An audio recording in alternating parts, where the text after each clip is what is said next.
What's up, man? What's up? My man Marty, what's up with you, brother? What's going on, Greg? How are you, BBO? What's I'm up with you? chilling, man. I'm chilling, man. I appreciate you coming on, man. You're a good brother, man. I've been watching a lot of your videos, man.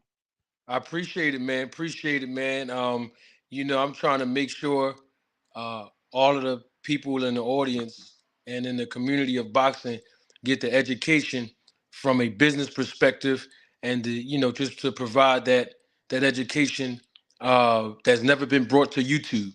So, Yeah, so I want to do something different. I created a lane for myself, and the lane that I created is a lane that's going to, you know, um, jumpstart me to new heights to create other lanes, and then giving other people the opportunity to make lanes for themselves. Because a lot of the fans and just the boxing community in general haven't heard someone on a consistent basis who's actively involved in the business of boxing to provide the knowledge that I do. So I look uh, forward to just educating everybody and then providing some entertainment value to it yeah. as well. We You know got to what do I'm saying? that. You know what I mean? So I'm just humbled to be on your platform, brother, and I thank you for having me. Oh yeah. So I wanted to ask you, Mister, what do you think? What kind of space do you see boxing? You think it's in a good space, or what do you think? What would you like to see improve in boxing? Well, I think boxing is in a great space. I mean, Hmm. let's take Showtime for an example. Let's take PBC for an example. We seen Tank Davis fight Hector Garcia in January, and we got fights that's going to be broadcasted live in front of the boxing community, hardcore and casual fans, from January all the way to June 24th. Yeah. That's 6 months worth of active boxing with competitive fights, not Right. mismatches, but Yeah. competitive fights for 6 months straight. So that Hmm. shows that boxing is in a great space and it's headed in a great direction. And I'm sure there's other promoters and streaming platforms like The Zone, ESPN. We already talked about Showtime, and then of Yeah. course De La Hoya and with Golden Boy, man, they gonna add to the mix throughout the rest of the 6 months. So Yeah. boxing is in a great space, and I want to say this too: boxing is always going to be in a great space as long as we have great YouTubers such as yourself, as a content creator, and others who put out good information on the sport of boxing. You can't Yeah. go with the zone, you can't go on ESPN, you can't go on none of the other mainstream platforms that Hmm. cover boxing on a consistent basis. And Yeah. YouTube is basically a home where you're going to get boxing 7 days a week, 365. So as long as we do our job as Yeah. content creators and keep putting out real life boxing, Yeah. boxing is always going to be in a good space. Yeah. It's funny you say that, man, because when you talk about boxing as a hardcore fan like me and you, if you ask the average person about boxing, they may know a few people because there's no set schedule. And I think, people talk a lot about Don King and Bob Arum, but they had a schedule. They had Oh, Friday night fights. They really did a good job of promoting boxing because we got like you said about not being biased. I hardly cover Deontay Wilder because that's my favorite fighter. Most say, why wouldn't you cover him? But it's because I know I'm not be unbiased. I'm gonna be biased when it come to him. So yep. like you said, that's a huge thing. But that being said, man, I'm excited, man, about boxing too. Only thing I'm worried about is that we keep getting the same formula where everybody wants to be Floyd and they don't understand what he did as Pretty Boy. And the thing is, if you look at Pretty Boy Floyd, he took some tough fights. And you look at Tank. Tank is 28, and you can almost say he hasn't done half of what Floyd did at the same age. Like, to me, that's crazy. He's kind of wasted his prime, and it's like it's kind of, you know what I mean. It's kind of sad to see him waste his prime like that. Lynette said, Lynette Childs, salute to you. Said, do you think boxing lost its passion? I'll let you answer that first. You think boxing's lost its passion? No, I really don't. I don't believe boxing lost its passion only because there's a lot of money to be made in the sport. And when you Hmm. can't produce, then you'll lose your passion. But as long as Right. boxing keep on producing quality fights, the passion is always going to be there. But watch this: even if boxing loses its passion, when we have productive fights, that Mm. can regenerate and Yeah. reignite passion. Yeah. For You know what I'm sure. saying? So it works. It kind of works both ways. And to your point about Tank Davis, if you and I was trying to allude to this last night on my live, but I didn't get an opportunity to really hone in on it. Yeah. If you look at Floyd Mayweather Hmm. and how everybody wants to be Floyd Mayweather, right? There's Right. one critical piece of information that most people overlook, most fighters overlook. And I was trying Yeah. to allude to this about Broner last night on my live, but it escaped my thought. Yeah. Floyd Mayweather reinvented himself multiple Yeah. times. He Yeah. repackaged himself Right. multiple times. And I think that gets overlooked when people talk about Floyd. Like you mentioned, Floyd being um, Pretty Boy Floyd, right? Right. Pretty Boy Floyd was obviously always a defensive technician, but he was more offensive Yeah. minded, right? And Yeah. until his hands start getting brittle and his hands start getting injured over and over again. So instead of him quitting, saying, "Ah, man, there's nothing else I can do," you know Yeah. what he did? He said, "I'm going to reinvent myself and become more of a defensive fighter and Hmm. then only apply offense when it's necessary." And then you Yeah. start looking at how he made the move from Top Rank, buying himself out of his own contract, and then he basically started his own promotion company. And Hmm. then right after that, he started getting those fights over and over again, making more money. Watch Hmm. this. He go in there, he fights Oscar De La Hoya.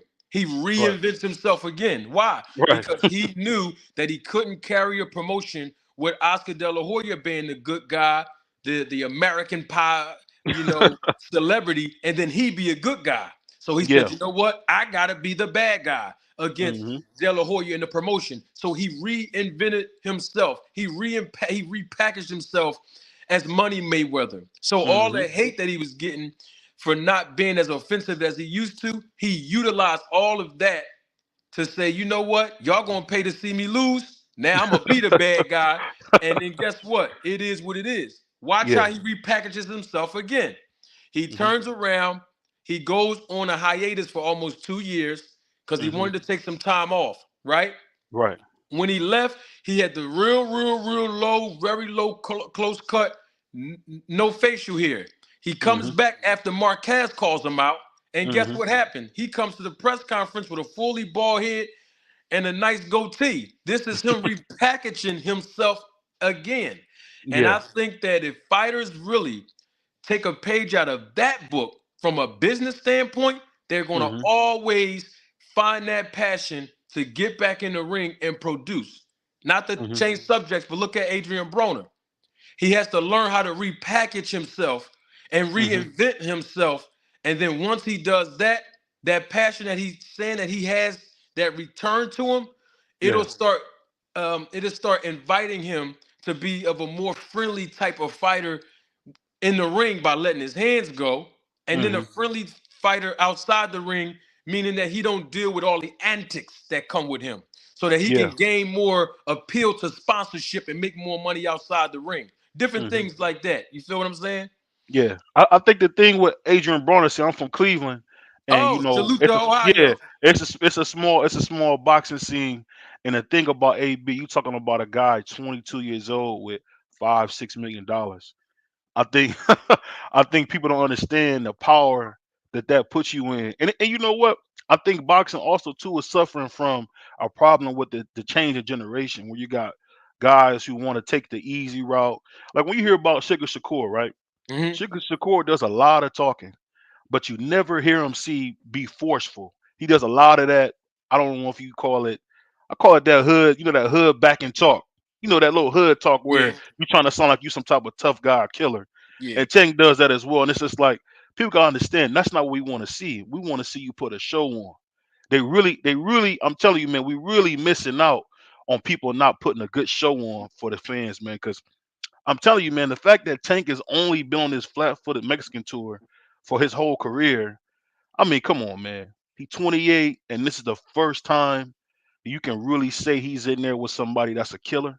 That's kind of, and then Ryan has his, you know what I mean? And then Ryan kind of has his little down things that you can say about him. But I just don't like the new mindset that these guys bring. Oh, I'm making money, so I'm not gonna fight.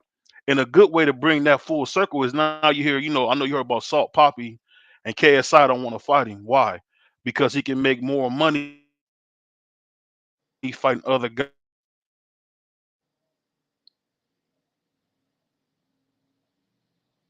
making more money than him. And I just think that's just the overwhelming problem in boxing. That's why women's boxing is growing, because they have no choice but to fight the best. Deontay Wilder. Me and my wife always laugh about this. He was super stupid in financial terms to go after Tyson Fury again, because I thought Tyson Fury beat him to death the first fight. Even with the two knockouts. If you watch boxing, it wasn't close. You talking about those knockouts more or less seem like where Tyson got careless. But when he came back, that second fight, the whole glove gate, whatever, I thought that was something. But then the way he just destroyed him that third fight, I mean, that's the type of attitudes you don't get in boxing no more, where guys look at themselves as champions. That's just the thing I think that's really, I guess, kind of disappointing in boxing, because you got Caleb Plant coming up. But look how emotional the Mexican Monster is. Does that worry you at all? Him being this emotional? Um, Not necessarily, but if I could answer that in this way, to Hmm. to go back on your first point, because I have to give a business perspective Right. of what you're saying so that Yeah. you can get the full picture. The audience, your Hmm. subscribers, your viewers can get the whole picture, because you talked about not having that action-packed excitement inside the ring, like with a Shakur or with a Ryan Garcia or with a Tank Davis, right? Hmm. There's a reason why you see their careers the way that they are, and Hmm. that's business. You know what it is the promoters are trying to give these young guys a sense of longevity to Mm. expand their career. Let me give you an example. Let's take Tank Davis as an example. Okay. Tank Davis has made a lot of money in this business, and he's learned how to develop that appeal to be Hmm. marketable, to sell out arenas on the West Coast, down south in Atlanta, on the East Coast in Brooklyn and DC. Hmm. Well, you got to have the right dance partner in this business to be able to generate that type of revenue, right? Hmm. So what happens is the matchmaker and promoter, they're looking at how can we maximize this young man's earning potential with less risk. Oh, okay. You understand? Gotcha. So that we can expand his career. In other words, is so we won't burn him out too soon. Okay. Now, let me give you an example. I'm gonna use Tank Davis, Adrian Broner, and Terrence Crawford in Hmm. this example. They all have one thing in common. Watch this. Watch how the fans don't understand this, and watch how Hmm. somebody that's actively involved in this business can break this down so you can have a bigger picture. Tank Hmm. Davis, Broner, and Crawford have the same thing in common.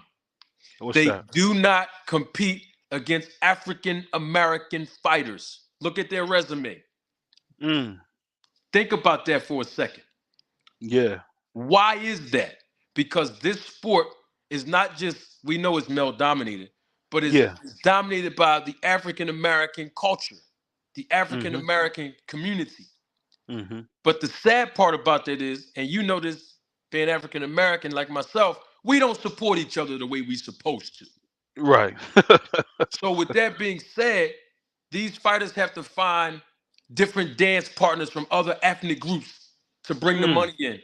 Look at Tank Davis. He's basically built a career of making a lot of money fighting Mexican fighters. Yeah. This is not a knock on Tank. I'm just showing y'all how the business works. Mm.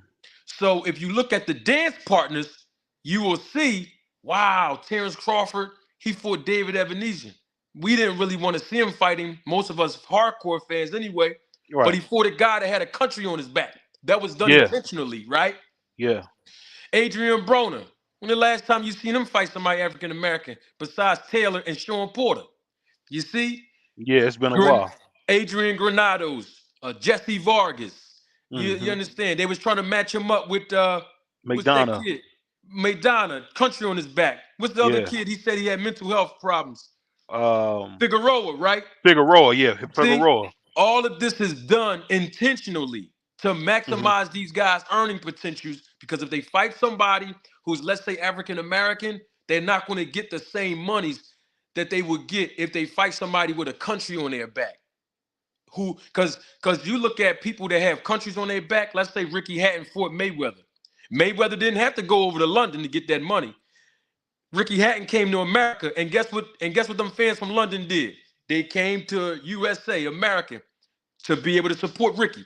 Look at Deontay Wilder. Same thing with him. When he fought Tyson Fury, he didn't have to go over to London, but guess what? They had a great payday. The live gate and ticket sales was off the chain, and the pay-per-view buy. So what that tells you is those fans from London, they come right over to America to support their fighter, no matter what their record is. If Right. African Americans, if we would have that same support for our own, then these guys can really fight the best and stop waiting to the end part of their career to fight the best. You understand what I I'm see saying? what you mean. I see what you mean. Let me give a So big shout out to my man Undercard saying I telling me Ryan going to sleep. You know, anybody on my channel know I'm really high on Ryan. And I'm high on Ryan only because of one thing.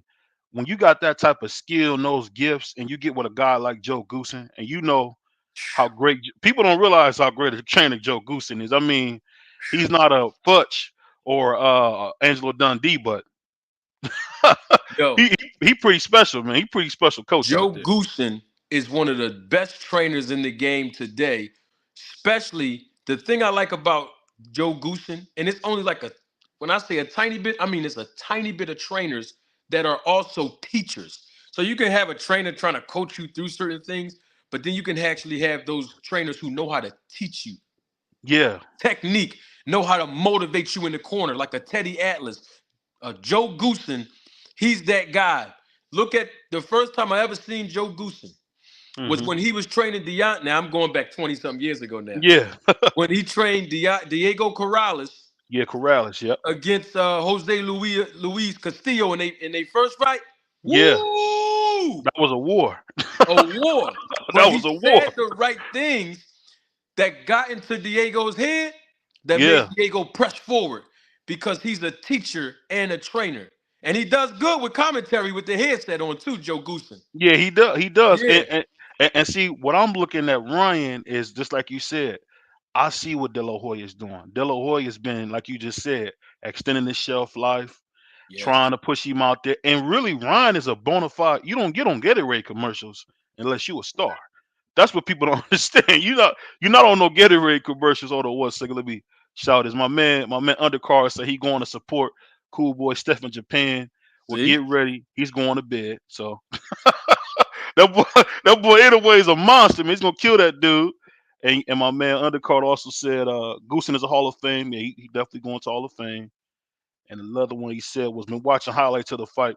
And what I want to say about Ryan is the fact that jab, that height. And the thing is, I don't know why people say talk about his feet. I've never seen a Mexican fighter move great because they look at movement as running. And the only reason why you see Canelo do so much moving is because he changed when he fought Floyd. People don't realize that. He Making adjustments. changed, he made a huge adjustment where his Yep. whole upper body is different than it was. Because and I think I think I thought he was juicing for a while, but that's just me. But as you see, that boy Canelo got really good at evading punches, not getting hit, moving in and out of the pocket. And see, that's little technical things I think where people don't realize that's what really makes a great fighter. It's not just about what you can do in the ring, it's about how you thinking, what you got in the corner. And Oh yeah. that's another reason why Spence to me has a big edge. A lot of these guys are like Derek James is a miracle worker. You see what he did with Jamel Charlo? Mhm. He took a really smart boxer, showed him how to turn over that punch, and put people to bed. And I never seen him do that. I never thought he had the potential to do that. But the reason I said all that to say that great coaching means a lot because I don't really see Calvin Ford teaching Tank. I don't know if they not teaching Tank something, but I think he's almost too patient.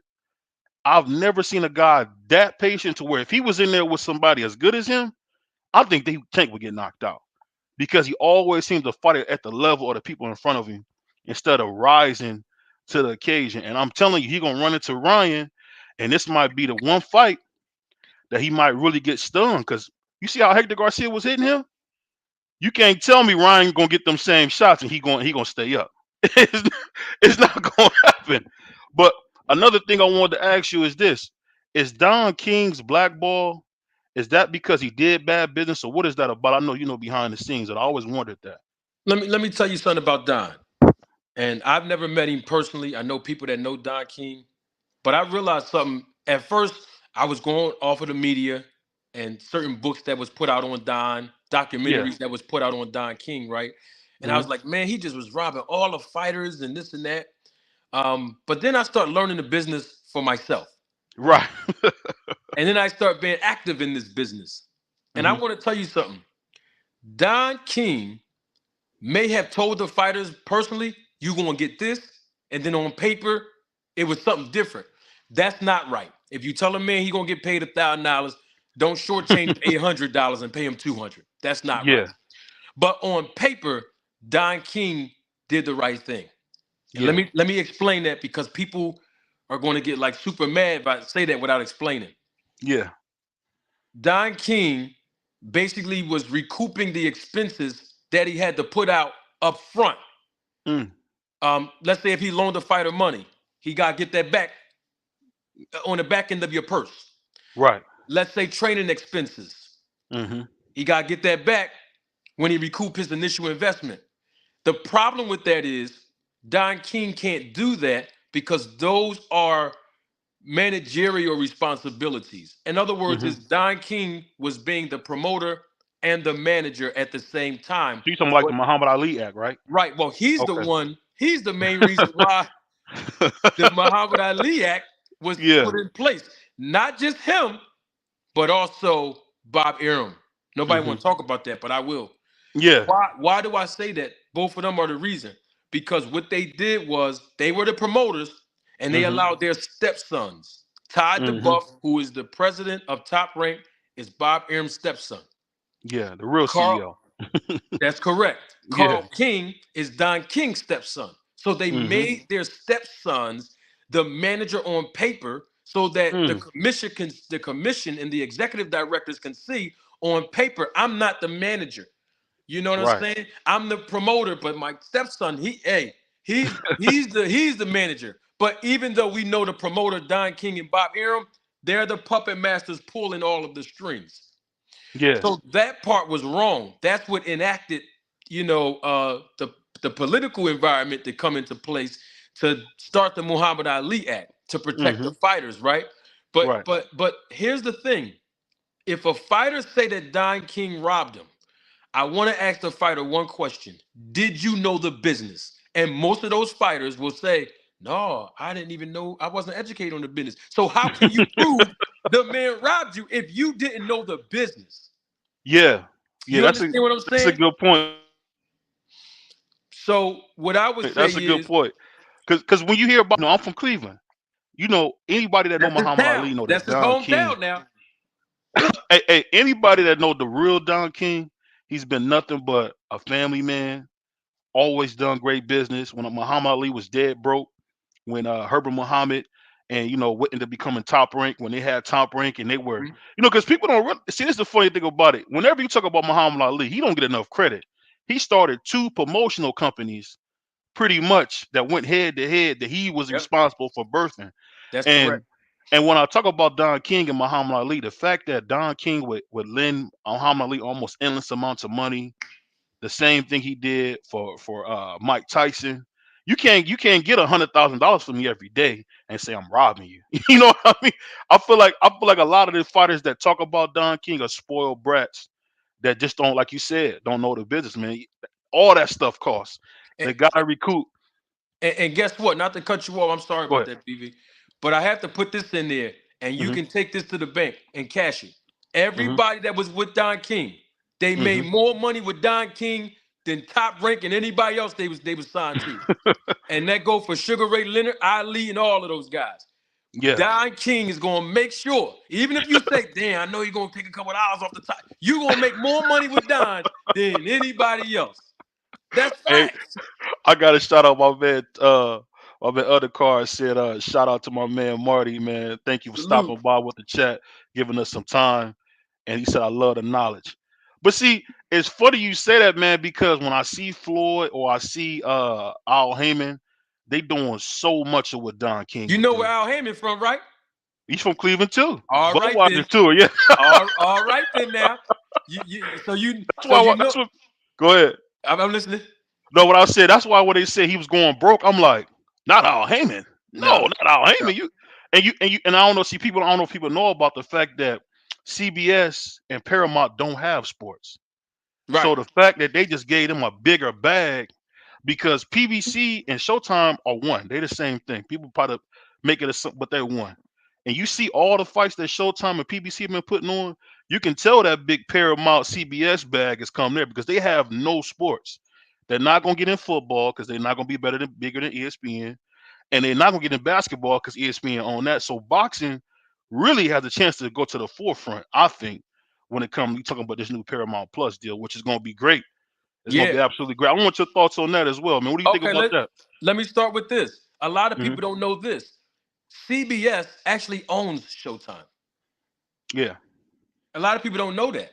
I didn't know that. I thought they just bought them with Paramount. I didn't know that they owned them. No, CBS been owns Showtime just as much as Walt Disney owns ESPN. You see? Let me Oh, give you, okay. So they was the yeah, parent company the whole time. yeah, they've been the parent Okay. company the whole time because they had that deal with Viacom. You see? So, Oh, that is true. I forgot about that.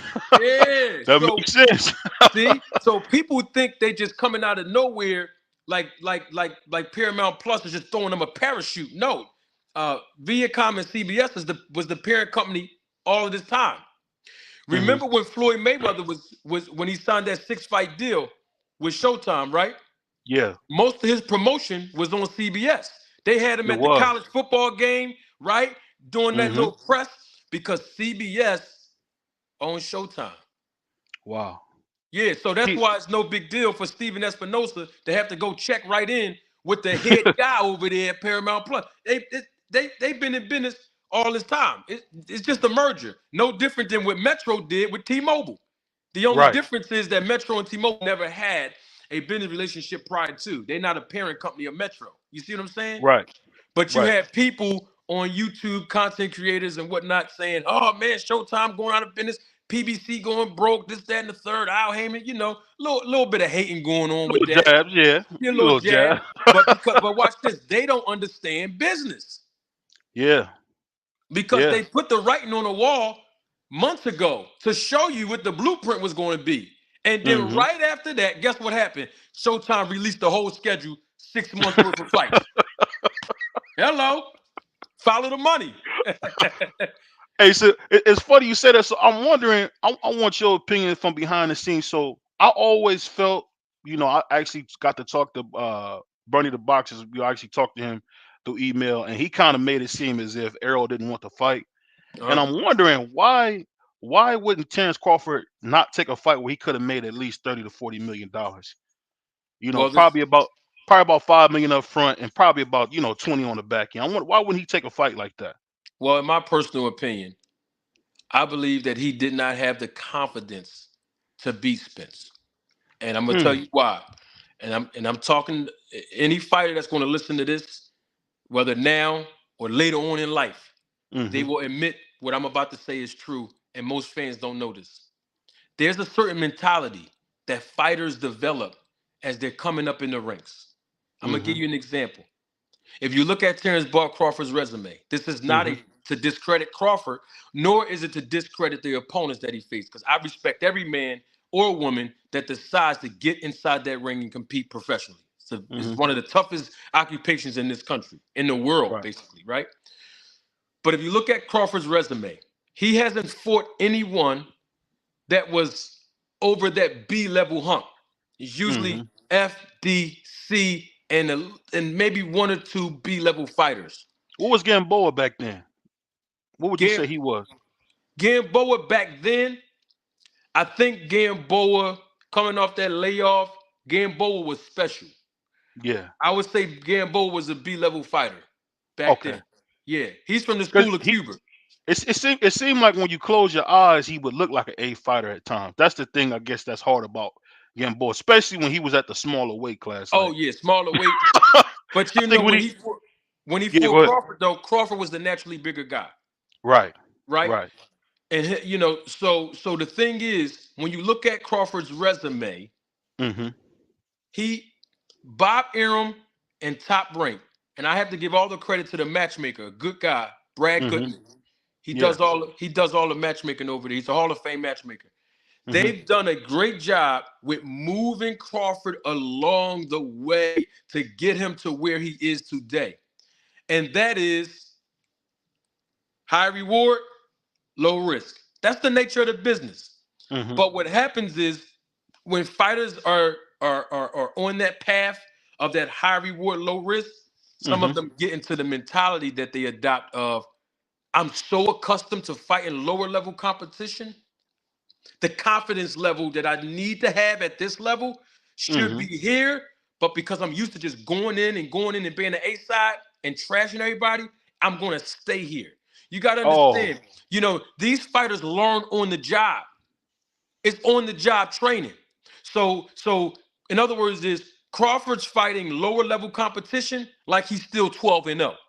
Like when I move my fighters, Mhm. when they 1 and 0, 2 and 0, you fight lower level competition, you know, Lyft driver, Uber driver, Yeah. city bus driver. You know what Yeah. I mean? You move them along the way to have them learn on the job and build their confidence up, right?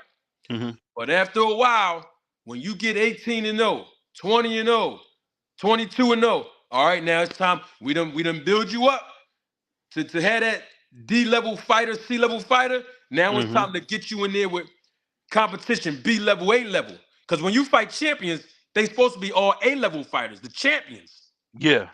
But you gotta be moved a certain way. Look at Danny Garcia's resume. On the contrary, he came up the hard way. Yeah. See, they That's moved a him good point. easy at first because his manager was Shelly Finkel. But when he Yeah. got with Al Heyman and was getting that big money, Danny Garcia, in order for Go us to get pay it. you that big money, you got Yeah. to have the right dance partner. You got to the top level. You hear me? So it's like Yeah. from American on, he been fighting tough fights as the underdog. You understand?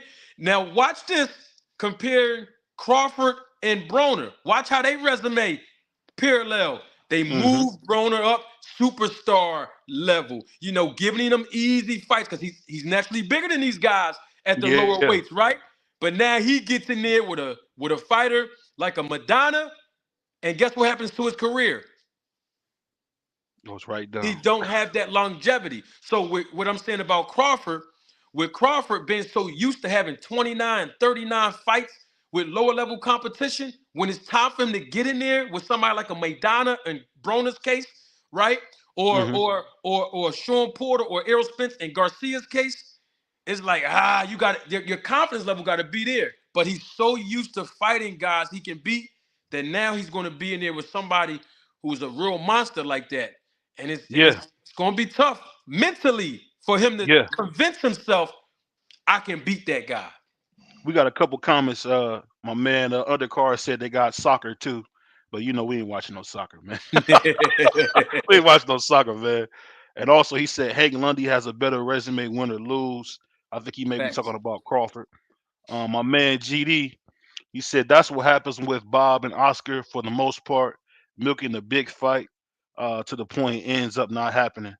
And also, my man Undercar said Danny also had Richard Schaefer, which is good. But it's funny. It's funny you say that because I'm telling you, man, when you look at boxing in general, I felt like Adrian Bronner being so fearless is what messed up his career.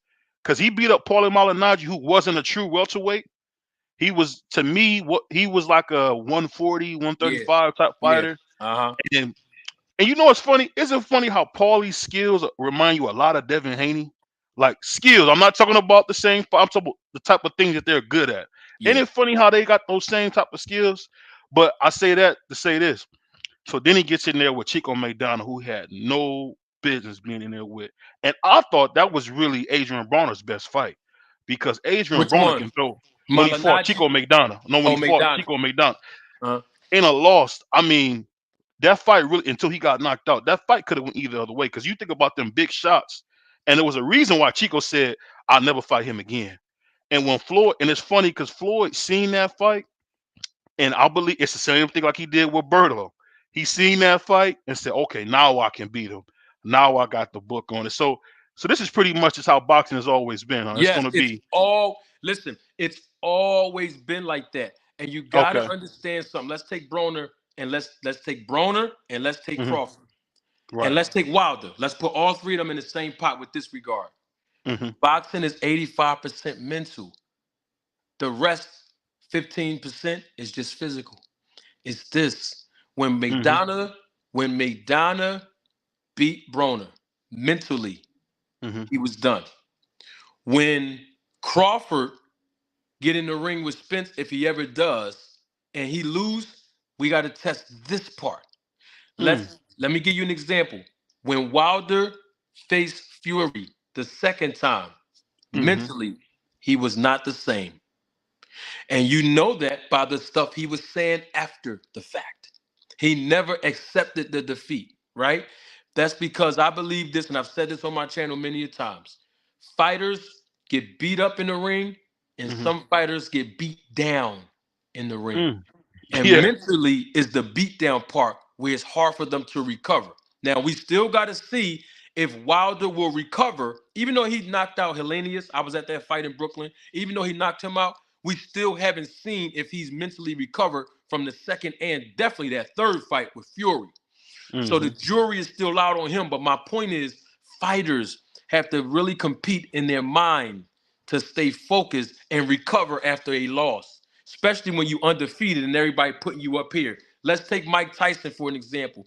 After Buster Douglas did what he did to him in 1990 in Japan, Hmm. mentally, Mike Tyson was never the same.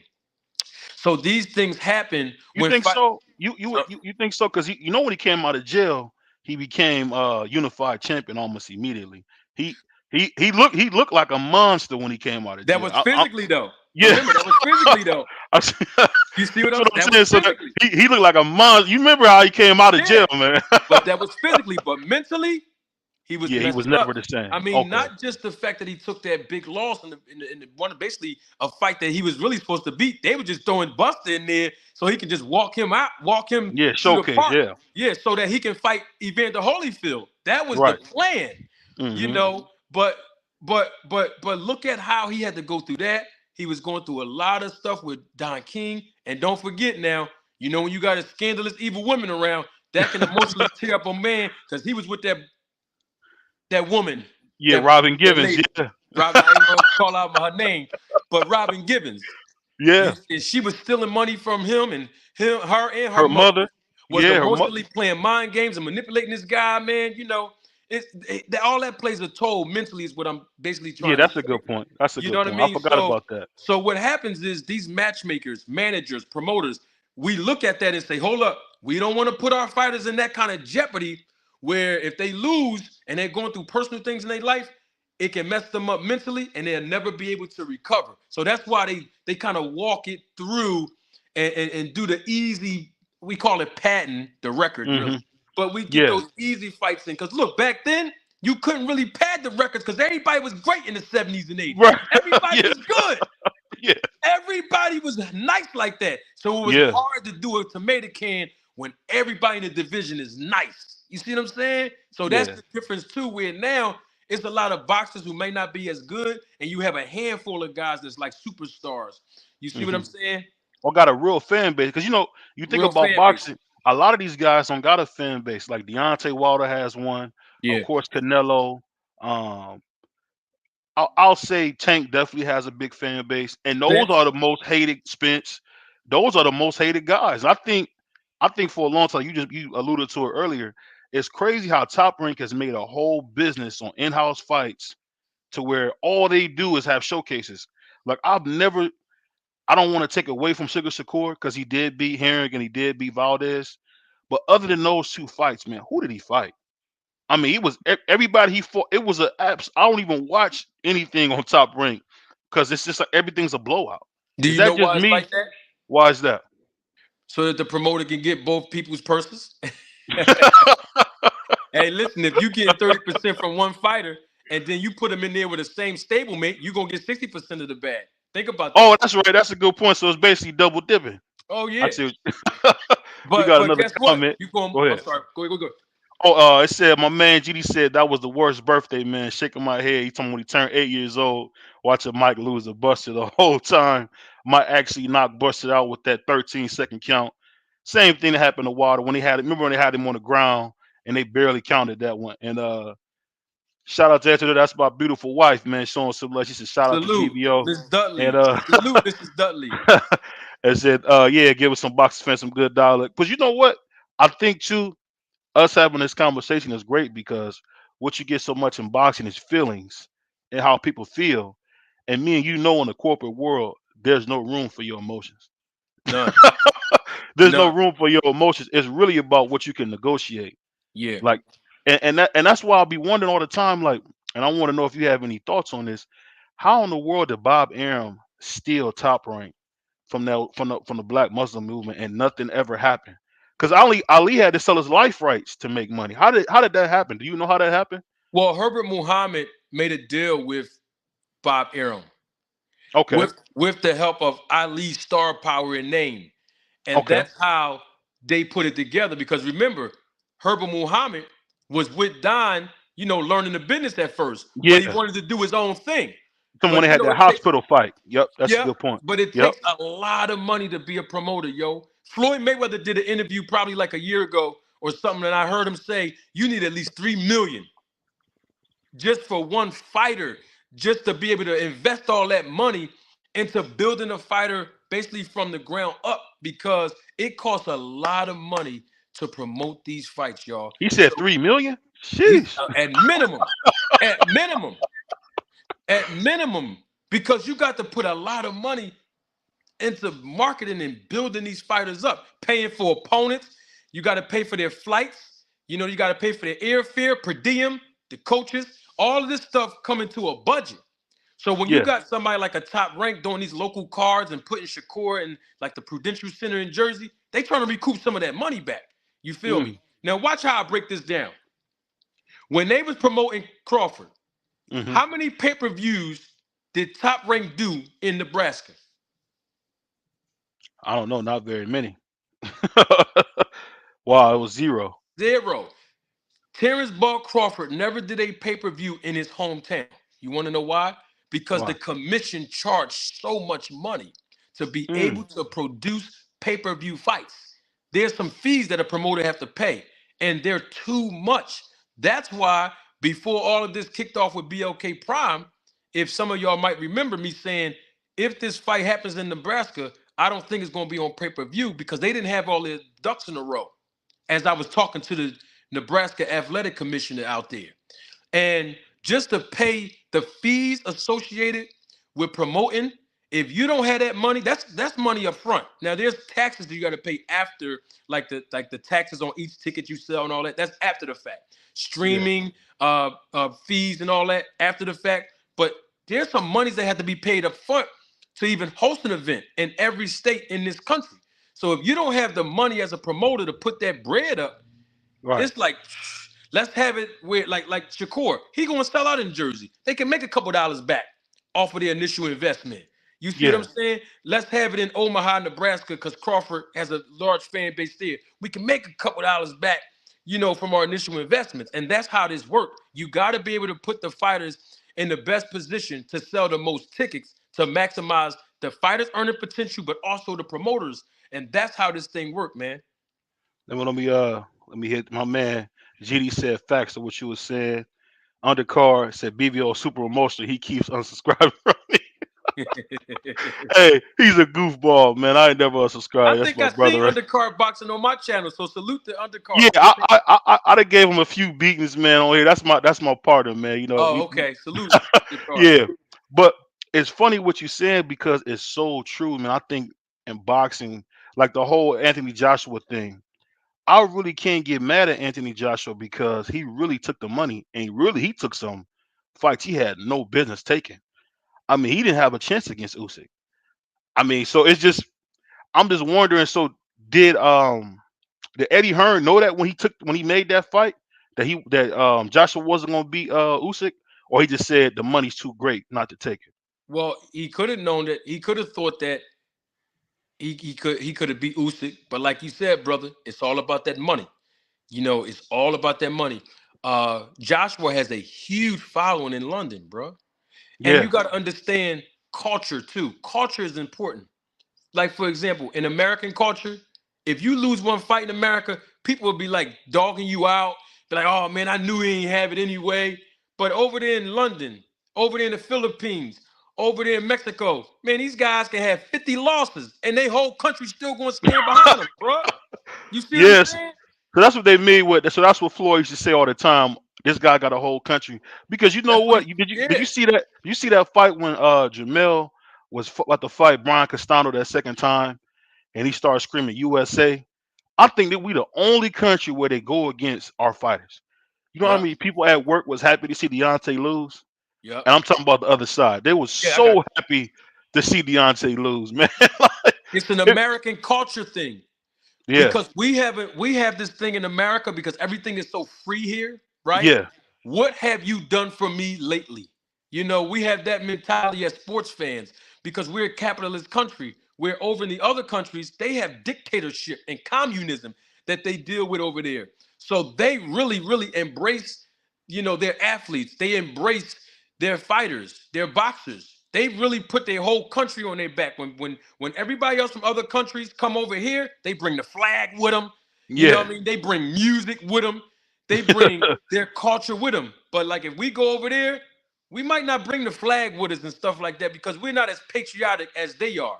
And they spend their money. Over here, we just spend money so frivolously, it be like, man, it don't even matter. But over there, it's hard for them to really work. They honor the value of a dollar over there by everything being so free over here with the welfare system. You can get free WIC, free housing, free food, free this and that. We take things for granted over here. You know what I mean? So we yeah. spend more money a little frivolously. So our culture as American people is a little different from theirs. When they fighters like win over here, they like, Hmm. yo, they have a parade for their boxers in other words. You Yeah, they do. understand?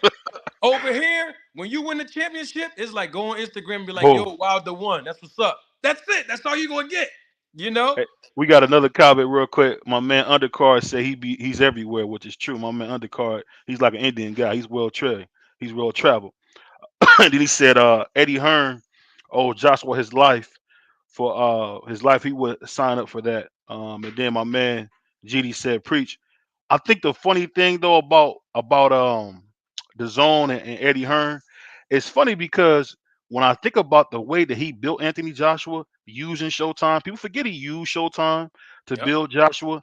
I just always wondered why did Eddie Hearn not want to get that $50 million when he was coming to fight Wilder? Was it just he wanted to milk it more? Did he make more than that 50 million that he was guaranteed, or Yeah, he probably made 50, he probably made more than 50, but look how long it took him to make it. Longevity, remember, because remember, we Eddie Hearn knows this as much as we do. If you're a hardcore boxing fan and you understand the business, Joshua lacked two things, and this Mhm. is not a knock on him, but we got to keep it on it. He got exposed in that Andy Ruiz fight. He lacked chin and heart. So getting him in there with a guy like Wilder who got NyQuil in that right hand, he could have ended this kid's career. So I don't care how much money they put on the table. You don't want to put your number one racehorse in there with a guy that can knock him out in one round and end it. Because look, Joshua got up when Klitschko knocked him down. But if Wilder would have put these on him, he would have not got back up. And Eddie Hearn knows that. That's So a good point. That's a you good. see what I'm I saying? always wondered this because you think about Ernie Shavers, who never was champion. Is it the fact that Deontay Wilder sees himself as a champion? Is that the big difference in those two? I'm just Well, wondering. Is that well, like you said, what mine said earlier? Is that the big difference? Is the fact that he's seen himself as a champion, where you know your boy Ernie Shavers, and I'm only bringing that up because I think they're the same level fighter, both Hall of Famers. Because I don't know how you rate your heavyweights, but I think Ernie Shavers and Deontay Wilder are the hardest hitting heavyweights ever. And if you look at their career, to me, it's almost a stalemate. But I'm wondering, is it because is it because Deontay Wilder seen himself as a champion? Is that why he was more successful than Ernie Savers? What you think? I think it was, and I always have to speak to this because I am a manager. Hmm. Good representation in this business is priceless. And I tell everybody that on my channel, and I'll say it to your audience here. You have to have a good team behind you, especially when you're moving up in the ranks. So I would say it's two things. Number one, Wilder always had good representation. He always So had Shelly good Finkel, yeah, managers, absolutely. And then Shelly Finkel reached out to my guy in Brooklyn, New York, my main man. You know who I'm talking about, right? yeah, Lou DeBella, right? you do Bella, yeah, That's right. So it gave him that East Coast presence too, because you know he's from the South. So yeah. Lou DeBella helped him build his resume and build his star power on the East Coast in Brooklyn, right? And PBC's missing Ludabella. Just want to put that in there. I agree. PBC is missing I agree. Ludabella, man. It's I agree. huge. It's I agree. huge, man. He's a huge piece. Totally agree. He been the same since he been gone. Yep, totally agree. So But when finish you what you look said, at yeah. that, he had good representation. And Hmm. number two, Wilder did something that most fighters don't have to do because they start young in the business. Wilder started very late in the business as an amateur, and he does have that bronze medal that he won. But remember, he got in boxing to make enough money to secure the medical expenses that his daughter, you understand, needed that money. So he basically put his back against the wall, like, you know what? It's now or never. It's all or Right. nothing. So he put that added pressure on himself to say, I'm going to be champion. Like you said, that mindset is Yeah. now or I ain't got nowhere else to go. Whereas though with Ernie Shavers, he could always make money because he had more competition with Larry Holmes, Tim Witherspoon coming up, Don King. He had Don. So Yeah. Don had the top 10 heavyweights where even if Ernie Shavers lost the fight, Don would put him in there 3 months later with somebody else that was great to be able to make that money. Whereas though with Wilder, man, it's all or nothing. He is Mm. all or nothing. So those two things I think is what helped Wilder be successful. Good representation and having that mentality is ain't no turning back. I'm here now. We got a couple comments. My man said Undercard was saying he owned the right to Joshua would sign up for that. And then my man Greenlight said salute. My man Undercar was talking about Joshua. My man GD said Eddie Hearn knew Joshua was going to sleep if they made that Wilder fight. Absolutely. Ain't no question about it. That's a good point. And then my man's Undercar said, hold on 1 second. He said, I'm sorry. I said it wrong. Eddie Hearn on the right to Anthony Joshua for life, and I would sign up for that. I mean, Anthony Joshua made a lot of money doing that. And Well, basically he's got with a some new other stuff. trainer now, BVO. Isn't he Yeah, he with? with Derek James. I heard about that. I heard What you about think about that? if you you know what? See, I really look at Derek James as a new Ernie Futch, and I'm gonna tell you why. Because when I see how he got guys turning their hands over, see that's a small thing that people don't know. I've been studying boxing since about '95, so I've been a big fan since about So you remember '95. how Eddie Hirsch, you remember how Hirsch, sorry. You Futch, yeah, remember how Eddie Futch hmm turned Riddick Bowe around. yeah, big that. Uh-huh. Hey, and you know the funny thing is the fact that he always had those fighters prepared, great training camps. Yep. When they got it, and I think about three or four. I think about three of those losses that Ali has came from a 80 Futch fighter. And Yep. I'm one of the rare ones who watch boxing and say, I really believe this is a kind of controversial opinion. But if you think about it, I thought Ali lost all three fights to Frazier. Ken Norton. Oh, To Ken Ken Norton. Norton. I thought Ken Oh, Norton beat him all three times. You can definitely say he beat him all three times. But Ali being Ali, it's of course he Ali. pulled it. You know they ain't gonna let him lose. Listen, he the money maker. He Yeah, the money maker. They can't let him lose. Look, if you think about not to lose your point, but if you yeah, think about it, that's what happened with Wilder and Fury. Because I agree with you. I agree that first fight Fury won because mathematically, even with the two knockdowns, yeah. mathematically you can't come up with a reason how Wilder won. But you No, know they they they couldn't let that kid from UK leave LA with them belts. They couldn't no. do it because they were trying to set it up for that Wilder Joshua. They couldn't Yeah. do it. It's business. It ain't personal. And you know what? And it's funny because then you have people who almost like, convince themselves the lie that Wilder was more. You cannot be the guy who was born to do it. You and I say this, even with him getting with Sugar Hill, I don't think it's more or less him getting with Sugar Hill. I think this is the first time Tyson Fury has been fighting constantly. And you, if you think about it, him whenever he's busy, I mean, he's something special. He's But something remember, special. but Go ahead. BBO, let's take what I said earlier about this Mentality. 85% mental. And watch how Fury made adjustments when he was with Ben Davison, right? That Yeah. was the first fight when he was with Ben Davison. They Yeah. tried to make him a boxer to stay away from that right hand from Wilder, Yeah, they did. right? And Yeah. and then he got knocked down. He got back up, and guess what he realized? This guy, I took his best punch. Mentally, I'm gonna go after him. And when he got back with the that Kronk, that Kronk system, Yeah. that God rest his soul, Emmanuel Stewart. Emmanuel Stewart put together, and his nephew took over, right? Sugar Hill. Yeah. They like, yo, you already showed how you can beat him on the defensive side. Now you got to use technique and press him on the offensive side because you already took his best punch.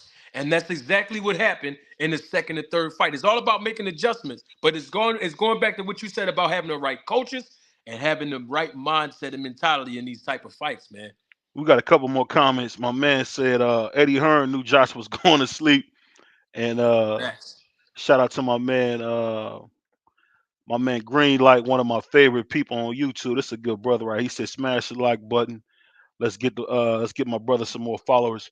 Shout out to my man GD. He said Joshua was exposed long before Louise. I saw his stamina problems in the early fights around 5 rounds. That chin when he fought Dillian White, he called him a bum. Uh, and my man said GD facts. Greenlight said that, and couple people agreeing with that. Hold on one second. Uh, Shout out to my man showing love, Greenlight. But you know what? I tell you this: the thing that's so funny about Deontay Wilder in general is that is the ideal crunk fighter. And I want to ask you this question because you know the game. Why is Mike Tyson? I don't know if you ever seen that interview with Jim Gray, totally, I would say undressed Mike Tyson in an interview and said, "Why are you not supporting Deontay Wilder?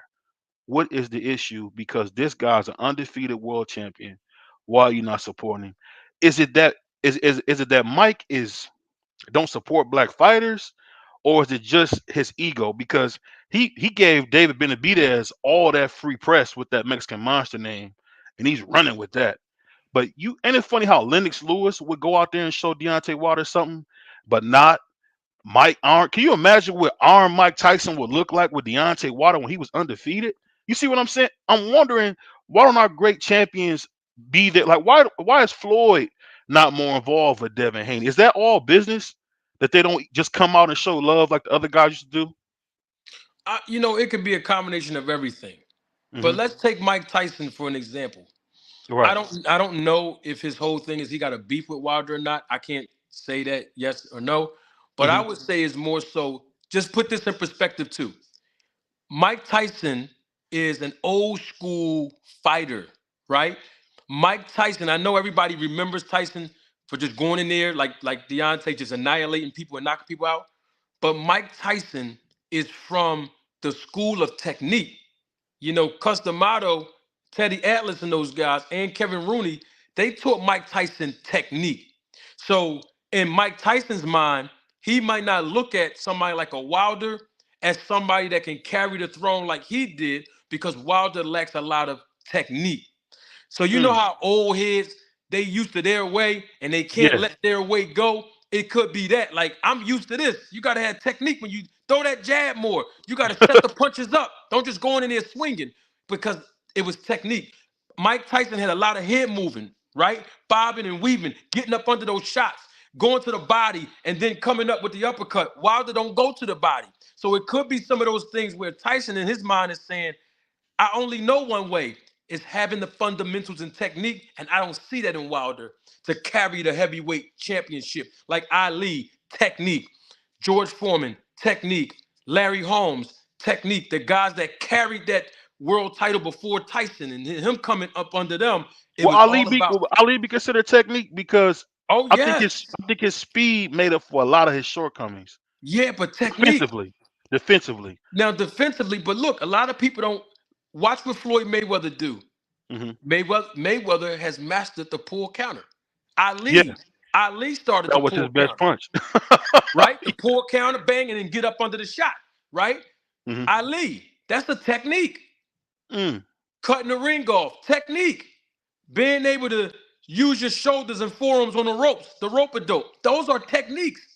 And the newer type of generation, they lack those type of techniques because we don't have old school trainers. So when I hear about Joe Goosen, Derek James got that old school trainer in him. Yeah. Sugar Hill got that old school trainer in him. I see my man from Philly, Breadman. He's Oh starting to yeah. What he did? develop. What he's done with Plant? Oh my God. You see, he's starting to deal. He's starting to, look at the masterpiece that Breadman put together with J Rock against Herb. That was technique. Yeah.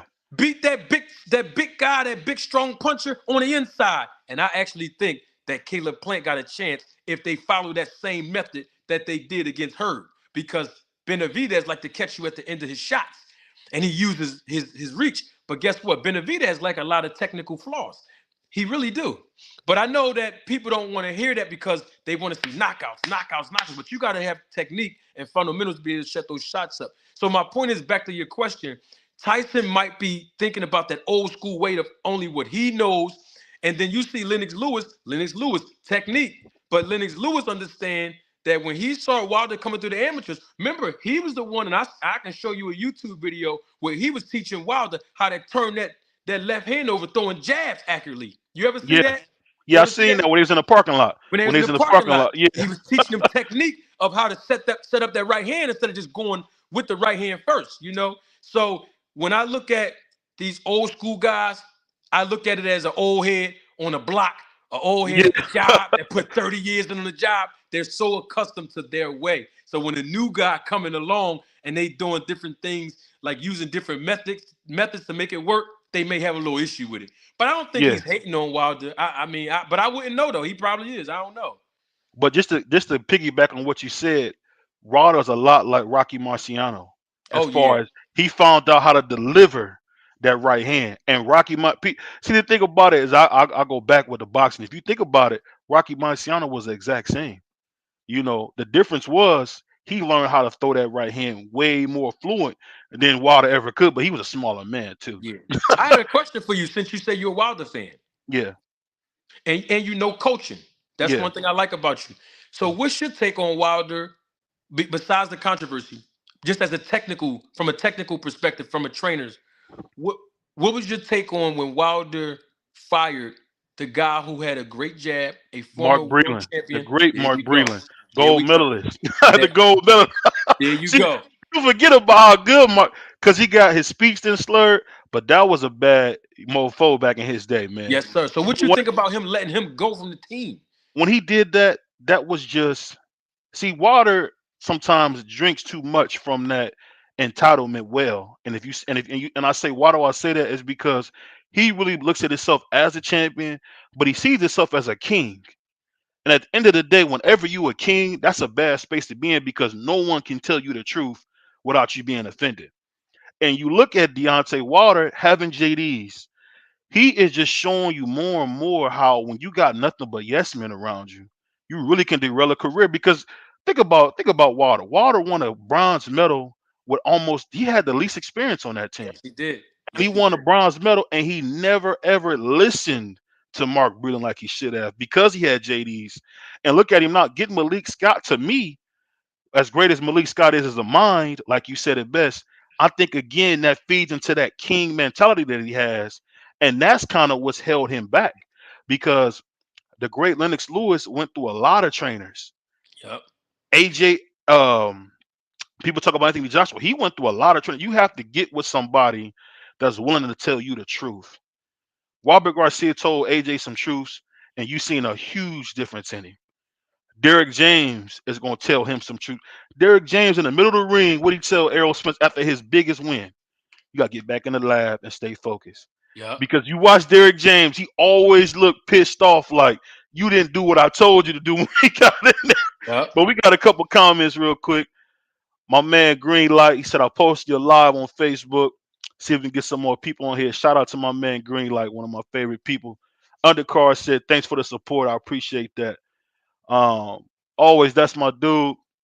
Shout out my man. Always say I'm being funny on here because I be talking about, I ain't gonna lie. I kind of like the Spanish style.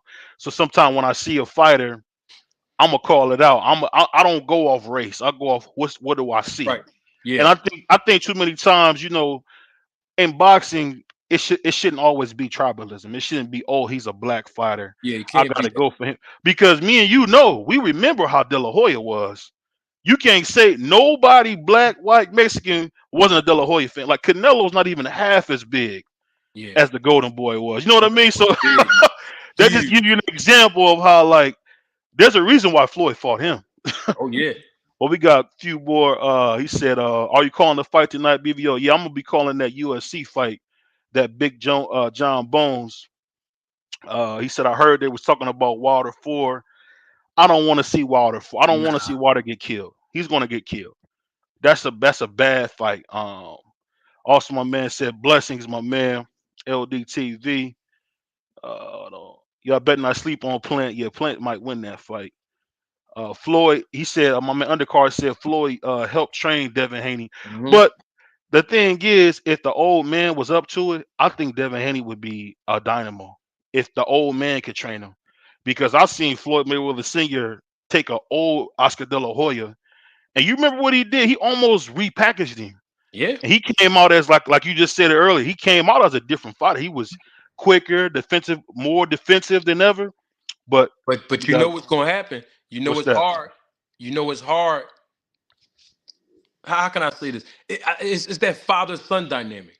Yeah, You know, it's hard to tell Daddy to step down. Danny Garcia, same thing, and I love Danny. I'm from Philly. That's my guys. yeah. Angel got to get out of there. But it's like at some point when you reach your ceiling, it's like, yo, I know we live together, Dad. This ain't personal. You can still be in the corner, but I Yeah. gotta go get Freddie Roach. I gotta go get Derrick James. It's nothing personal. It's just I gotta take another step. Can you Uh, imagine what Danny Garcia would be if he had Mark Brilliant with him? Can you? Because that's what he's missing. He got everything but the fundamental. He get in there with, but that's the funny thing about boxing, man. Let me read a couple of these comments. He said, my man Undercar said Plant versus David. That would be a repeat of Zero versus Bibble. I could see that. I could see that, but the Mexican monster, he might go to. He's so emotional, he might go to bed. Remember this name? Oh, was it Boro out of Nigeria, the Wilder of the light heavyweight, and my man undercard. He shot on undercard. He interested in seeing that planned fight, and my man Greenlight said Oscar De La Hoya used coke 90% of his fights, and he admitted it. See, that's the thing, man. You got to separate. Yeah, Oscar De La Hoya was a cross dresser and all this other stuff, but that don't got nothing to do yeah, with what he was in the ring, man. Because in the if ring. you talk about, if you talk about Ali, and that's the thing, people don't like about Ali. Ali was terrible to the women in his life. And if we brought up that, and you from Philly, Ali spent a lot of time in Philly. Yeah, So I know you know about what he was out there doing, man. yeah, of He course. was terrible. Ali went to other countries and was doing it. He went to other countries and was doing it, bruh. You know what I'm saying? you know, Internationals. his wife finding out, his second wife finding out that they're divorced through the mail. That's And went Ali. to your hometown and married the girl from Philly. That's Ali though, bro. But you know what? Most of the fighters are like that, BBO. Yeah, they are. They They are. they they they come in. The girl that they with that was right there with them. She might not be cute. She might not have a whole good body. But when they Whatever. start Yeah. getting that couple dollars, The woo! girl from Juton ain't no good no more. It be like that sometimes, bro. My man said a few of the title defenses Wilder showed his spurts. He had a inside game over the years. He didn't keep working at his image. Wilder using the jab, inside game instead, depending on that Wilder shots. That's a good point. And my man also throwing some more shots about while Oscar being on coke. But the thing, like you just said, when you talk about outside the ring, I think that's just another ploy to discredit us Yeah, yeah, because this is the only. I'm telling you, as a black man, that's we the only race that's always remembered for our worst moment. Yep. Same thing with Spanish men and black men. We always, dude. The fact is, De La Hoya was one of the best fighters to ever live, That's facts. and he beat Sweet Pea. He beat Cesar Chavez Sr. I mean, Ike we can Cortez. High Court. I mean, you can name them. To name them. Yeah, get the name them. Anybody you can think of, he beat, and he also built Canelo Alvarez. Yeah, of course. Yes, he People did. don't even realize that De La Hoya is one of the rare guys that actually built somebody Yep. From the from the ground up. ground up. From the Ground ground up. up. And you know it's hard to promote somebody from the ground up, and it's hard to train a fighter from the ground up and take them to championship contention and they win. It's real Yes. hard. Real Yeah. and So it's go ahead. go ahead. No, go ahead. Go ahead. Go I ahead. was gonna say, and it's even harder to take a fighter who's already been with certain trainers and try to like Joshua, right? Yeah. It's going to be a tough task for James, but I think he can get it done. You know, like when Amir Khan left and he went over to Virgil Hunter, it's like Yeah. it's not the trainer. Sometimes the fighter don't gel with the trainer. Sometimes, so it's hard to really have fighters break those bad habits when they get the new trainers. So it's hard both ways. You know what I'm saying? Yeah, my man Greenlight said he was getting high again, just going in on that boy Greenlight sick, man. Undercard said Bread Man did that with J. Rock Williams. He did help him improve. And he said Floyd gave Canelo a career. Without Floyd, there wouldn't be no Canelo. I can't say that because Canelo did beat Austin Trout, his best win before he fought Floyd. So I don't know if you can say that Floyd. I don't know. My man tried to pick on me but said I don't see color. Well, what I'm saying is I don't see color on the fighters winning. Because I'm telling you, man, don't get me wrong. My favorite fighter in the world is Deontay Wilder. My favorite fighter of all time is probably Felix Trinidad or Floyd. You know, but I really think that's what's messing it up in the boxing game because you got on the other side, you got the Max Kellermans that is too biased. And then you got the other guys, the other guys that's just way. It's just you cannot be biased in boxing. That's what made Howard Cosell great. He went against Ali a bunch of times. See, people only people romanticize the past, and Yeah. I think it's really killing the sport. There's tribalism, only caring about the fighter that looks like you. Because at the end of the day, it don't matter who's the big dog as long as the whole sport is going. And my man said, and Canelo lost to Lara. That was Yeah, a he good lost to fight. Lar. He did. Yeah. He did. He lost to Ooh. Lar. But and But you guess know what? what? Go ahead. No, Go no. ahead. No, I would say he lost to Lara, but you know what? Really, Canelo had no business taking that fight. Because, like you said, it didn't make any sense business wise. I Nope. think he took a pay cut to fight him. So that's the thing. That's what I was saying. That's the thing. People get on Canelo about his resume. Yeah, he's been very, very selective on who he's fighting, but come on, man. He But can't that's fight everybody. business. He Yeah, that's can't fight business. everybody, man. Yeah. That's why I'm And guess glad you're what? here, man. To anybody that say something about race, because I know a lot of people do that tribalism, and I don't subscribe to it. I don't Yeah. subscribe to it. I do support blacks when I should support, but I'm not going to sit up there and say I'm pro-black because I am not pro-black. I'm about what's right and what's wrong and what makes sense. And in boxing, this is a Hmm. fact. It's not about white. It's not about black. The only color that matter in boxing is green. I can assure you of that. Because if you black and you can sell tickets, the promoter gonna use you. If you black and you can't sell tickets, they gonna let you go. If you white, Mexican, whatever your color is not important. What is your fan base like? Can you put people in seats? That's what we want to know. And if you can't do that, no matter how talented you are, it is what it is. It's nothing personal. It's just business.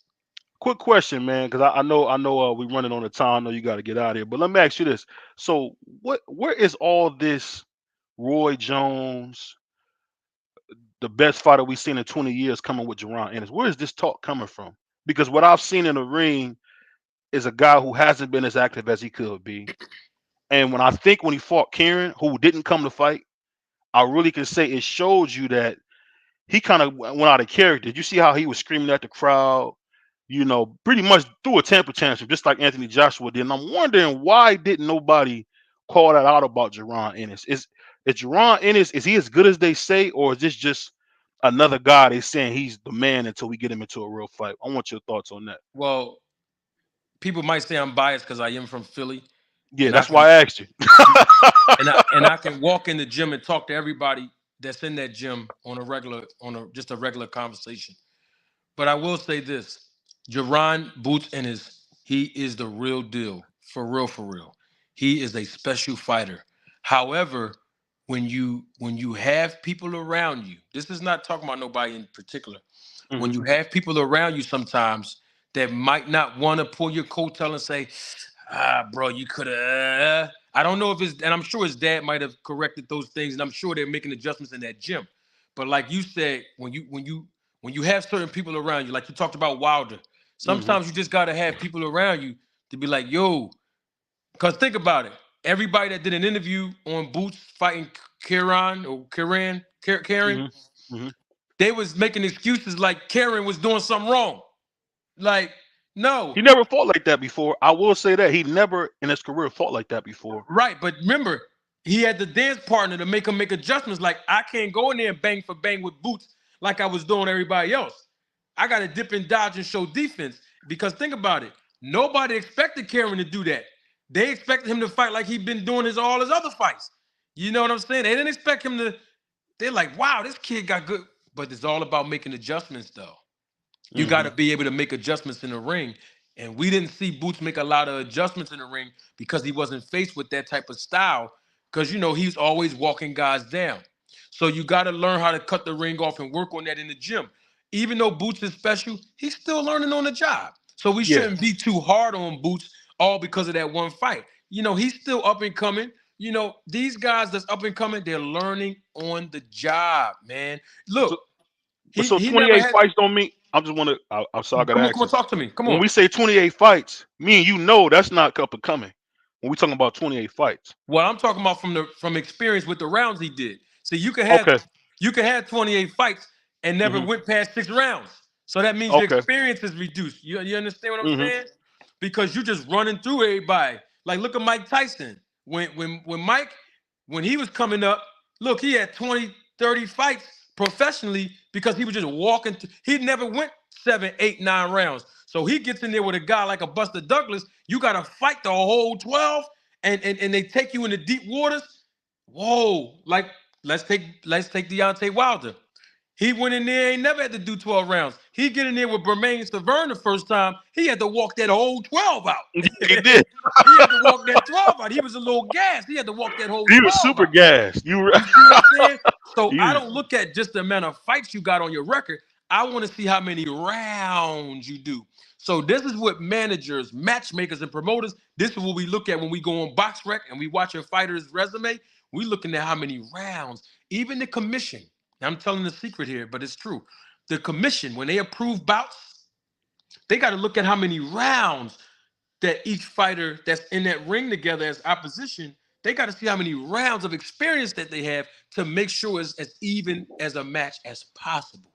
In other Mm. words, is you don't want to, the So commission he don't wa- want to, so I just gotta ask because come on, so talk to basically me. what you're saying is he might he might have had those fights but he didn't have the experience in the ring.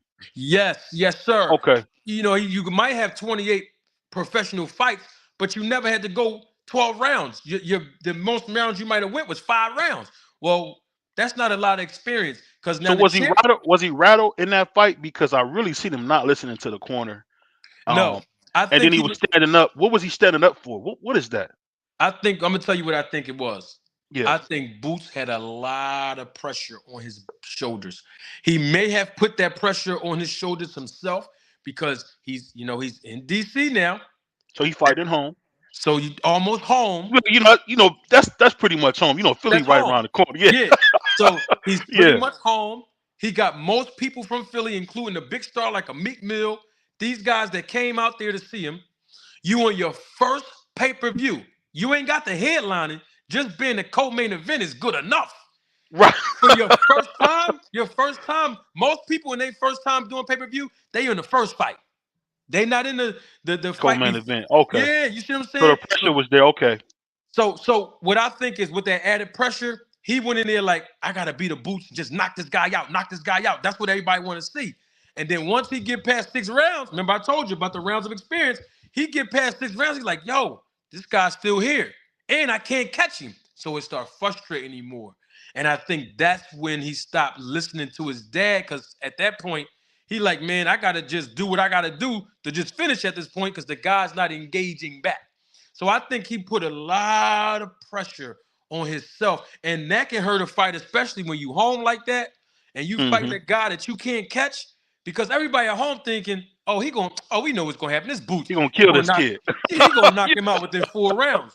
But now you got to go the whole 12, and we gotta see what you made of. So this is a part of learning experience for Boots. He's still on the job training, you know. That's a good point. We got a couple comments. My man said supporting, but hold on, supporting all, but calling out when guys are getting done bogus isn't tribalism. I get what you're saying on that. My man LT to LTD TV, and he said, "Don't get me started." See, undercard, he be trying to go after me. Man, you got to watch him. And then he said, "BBO, you trying to trigger me?" Well, and then he said, "Agreed." He was talking about some of your points. Agreed. And then he said, "BBO, you serious on these watch hours?" I'm almost there, man. On them watch hours, I'm almost there, man. I haven't even used Tool Buddy or nothing. I just been just trying to grind it out, man. Um, then he said, He stand up every fight." That's a good point. And then he said, he took him from that brother.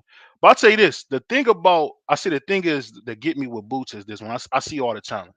I see all the time in the world, but I think if we get in there with and tell me if I'm wrong, I want your honest opinion. All right. I think we get in there with a Virgil Ortiz who does a lot of that B hop, slowing the fight down, going to the body, walking you down, coming downhill. I'm wondering, can Boots sustain it? Because we never seen him on the back foot. And I'm wondering if you get in there with Virgil, will Virgil stopping with that constant pressure to the body that Boots hasn't seen? I want your opinion. And I think, I'm not sure, but I think Virgil is just as big as Boots too, which is a big advantage for Boots in these fights as well. But what do you think That's about true. that? I think Boots can actually beat Virgil, and I think Boots will walk Virgil down. You think so? Oh yeah, I think Boots will walk Virgil down in the later rounds. I do, and I As hard say as that, Virgil's punching? huh? As hard as Virgil's punching? Yeah. You know why? Because Why is that? he won't get all them shots off on Boots. Boots ain't gonna stand right in front of him and bang with him unless he really have to. And I think he'll walk him down to bang with him later on and probably stop Virgil Ortiz. My personal opinion. But I will tell you, I'm not biased either. I believe that. But I'm gonna tell you why though. That's the boy from Philly coming. I No, but gotta I'm gonna, somebody but you live the BBO. comments with you. I gotta read these comments real All right, quick. You wait, lit wait, it up wait, with wait. this. He said, my man undercard said I told him that. That's cap. He did tell me that, but I'm gonna let him finish, but that's cap. And then my man LTD said it best. I agree with that. And then he said, slow feet, slow hands. But before you get back started, the thing is this. We talking about a guy just as big as him coming with some major power. And that's the thing I'm wondering. We talking about not a little bit, some major power. Because I think Virgil will stop the Terrence Crawford I seen fight versus Vantian. Virgil will stop him. I don't know if he'll come out that way. I think he barely made weight. You seen that fight. What do you think about that? But Finn, I want you to finish your point. All right. So with a lot of times with like Boots, a lot of people don't see the work that Boots do in the gym. I've Hmm. seen the work that this kid do in the gym, and he's sparring bigger guys in the gym. Hmm. And on top of that, Boots have a very decorated amateur background, so all he's seen those styles before. And Ortiz, we already know how he coming. He coming forward. He coming forward, right? But that's what Boots like. Boots like you coming forward first, and then once he start landing, that's when Boots turn it up, and then he start walking you down. See, we haven't seen it in a real fight because the matchmaking. You see, I talked to you about that. Right. You know, Yeah, you longevity, did right? say that. So now let me put it to you like this: who you think if he fight Villia, what you think in that fight with Boots? You know what? That's a good fight. That's a good fight. My That's man more. said. I think My, that's more entertaining than Virgil. my man said. My man. Keys to the game, showing love. Undercard. My brother said boot spar light heavyweights, like you just said, and also keys to the game said shout out to both of us. Oh, keys to the game. Salute. That's my That's boy. my dude, man. That's one of the most loyal cats on YouTube. I Yeah, love that guy. yeah. Salute the keys uh, to the game. My God. Hey, you know what? And the reason I say that about what you said that's so funny, man, is that when he get in there with Vilma, that's what I want to see him fight. Cause he fought to me, like you said, a lot of guys who were broken mentally. Yeah, He hasn't fought a guy who still sees himself as a contender, up and comer. And I'm just saying, I'm wondering what that body work could do to Boots. And that's just me. That's just me. I could be wrong. I'm wondering what, because everybody say something until they get hit to that I body. And I'm agree. just I and I agree. and I'm wondering a guy who's known to slow that, because I'm telling you, when I watch Virgil, I see a poor man's B Hop. I'll tell you why, because he does a really good job of slowing these fights down and making them at his pace. That's what I mean when I say slow. If you ever notice, it doesn't seem like Virgil's ever rushing. You ever notice he looks so smooth? He's moving so fluently. And you remember, like when Boots fought Karen, he was walking forward, not shuffling forward. See, that's another little small nuance people forget. I don't think Boots knows how to walk anybody down, because he was walking straight ahead, and as soon as he walked straight ahead instead of shuffling the head, what happened? He get up under that elbow and he's gone. He get in there with somebody like Virgil with that extreme power. I'm just wondering what's gonna happen if he walking up like he was doing straight up, and Virgil come right to that body, and he can stop him. I'm telling you, I don't know if you see that part of the game, but tell me if I'm wrong. No, no. Everybody has their own perspective. I wouldn't say you're wrong with your perspective, but I will tell you this: Boots stay in shape all year round. So those punches that Virgil Ortiz been landing them guys, it ain't going to do nothing for Boots. Boots going to walk him down and get him out of there. So he That's so what he I think. stays around weight as big as tall, because I think he's like 5'11". That's kind of tall for that division. Boots don't fight the weight in training camp. Most of these fighters, unfortunately, Oh, they he come in on weight. Boots is in shape even when Oh, he don't have a fight. so it's not a fight. It's 365. not a fat camp, pretty much. Never a fat camp with Boots. He's always in shape, 100% of the time. Always. Listen, the man go to the gym. He fight on Saturday, Sunday afternoon, Monday morning, he back in the gym. Win, lose, no matter how good he look Whatever or happened. not, he back in the gym. That's just Boots. He's a See, gym I rat, didn't know man. that. I didn't know that. So he's not coming to make weight. He's No. actually working on Listen, things. Boots is a gym rat. The young man grew up in the gym since birth. That's where he got the name Boots from his mother. This kid is in the gym from the age of 3 all the way to now. Every day. Boots is man, I don't even know if Boots go out anywhere. I mean, I see him at the fights and all, but I'm talking about like go out and like have fun. I'm not talking about drinking and I know partying. what you I'm mean. just I saying know like what you going mean. bowling and all that. He's always in the gym, this kid. You can't be the guy that's in the gym all night, all day, like Floyd. These guys is tip-top shape. Bernard, all year round. They don't do fat camps. Boots in the gym Monday morning after a fight on Saturday. That's just They said Boots. Virgil's no, and see, when you saying that, you kind of just scared me a little bit, bro, because Virgil goes up to like 190 when And then he's he not try to in see now he season. got to drain 30, 40 pounds just to that's what I'm saying. That's gonna come back to See, bite him, bro. I didn't know. See, I didn't know Boots was staying in shape like that. I'm I thought he talking would about go back up. no, all year round. And Dang. this is why these fighters, they know it's a big risk fighting this kid because these guys are in their 30s. Look at Spence. Spence in his 30s, and even he said, man, I hate cutting this weight. It's killing me because he's getting older. It's hard to keep that weight on. But a kid like Boots, who's what, 24? Man, that ain't nothing for him. He a young boy. You know what I'm saying? You kind of scared. Hey, I don't like how you tried to scare me on that, man. I don't like Listen, how you he kind gonna of walk scared your me. man Virgil down, baby. And look, and if they fight, I want to come on your channel. We both can commentate that together. Hey, we got a couple more, man, before we get out of here. He said BVO is blind. We know he's wrong. My man, other car said you wrong.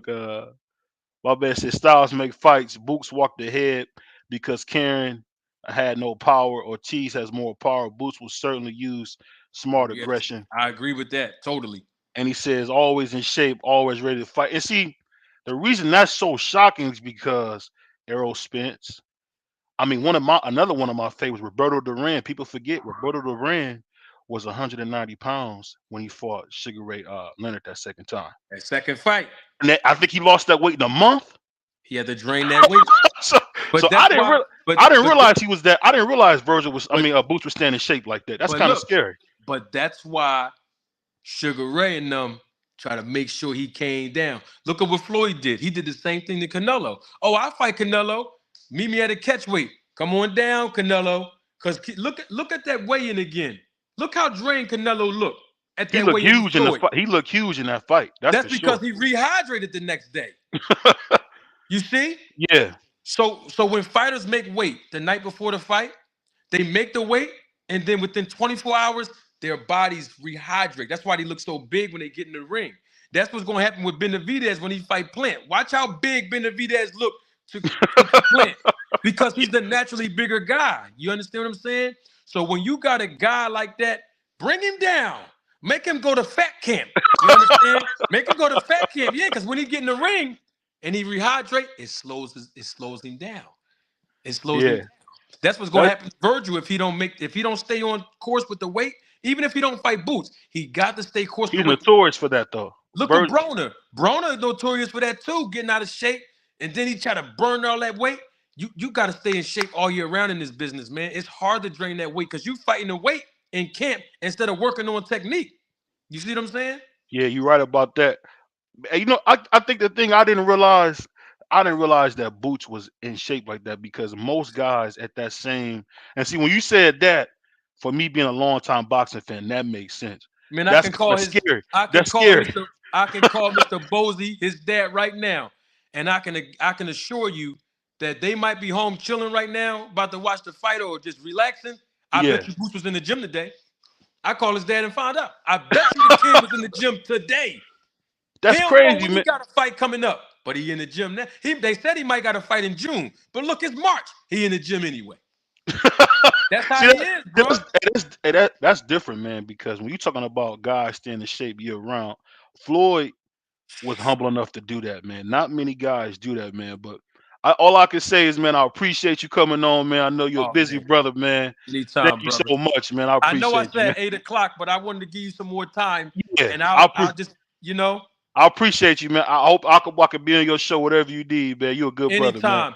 I Listen, brother, appreciate you're you. more than welcome, brother. I do a live every Tuesday night, Friday night. You can come on and kick it with me anytime you want, bro.